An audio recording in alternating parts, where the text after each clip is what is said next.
L'atterrissage de ces cargos à l'aéroport international de Goma ce vendredi 10 mars 2023 matérialise l'engagement du rôle de pont aérien humanitaire annoncé dans la conférence de presse animée conjointement par le président de la RDC Félix-Antoine Tshisekedi et celui de la France Emmanuel Macron le 4 mars dernier à Kinshasa. Au total, 35 tonnes constituées entre autres d'abris provisoires, des kits hygiéniques, du matériel médical et celui nutritionnel.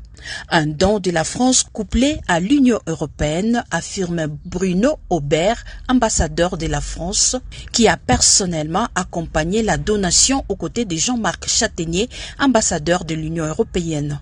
Ce qui se passe ici, dans l'Est du Congo, est inacceptable. Ce qui se passe dans l'Est du Congo doit être sorti de l'oubli. Et c'est la raison de notre présence ici, c'est la raison de ce pont aérien humanitaire, c'est la raison de notre investissement diplomatique et politique qui accompagne ce pont humanitaire. Ceux qui s'imaginent qu'ils sont partie prenante à ce jeu cruel de la violence ici, doivent comprendre qu'ils seront de plus en plus sous l'œil attentif de vos partenaires.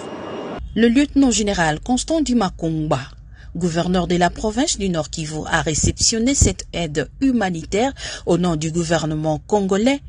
Après avoir remercié les donateurs, le chef de l'exécutif provincial a tenu à rappeler que le besoin le plus profond des déplacés bénéficiaires de cette aide humanitaire, c'est la paix et la paix durable.